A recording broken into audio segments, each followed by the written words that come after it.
Today we will make this, we'll cook fresh chicken. Look at this. I'm using mallet to flatten the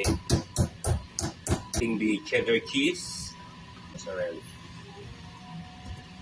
And we will be putting it with grated Parmesan cheese. Fresh chicken, they will put the cheese on top. Just like this. Okay guys, tapos na po yung ating easy way ng cooking ng chicken breast, yung recharge chicken. We will put it for 30 to 45 minutes. Recharge cheesy chicken breast.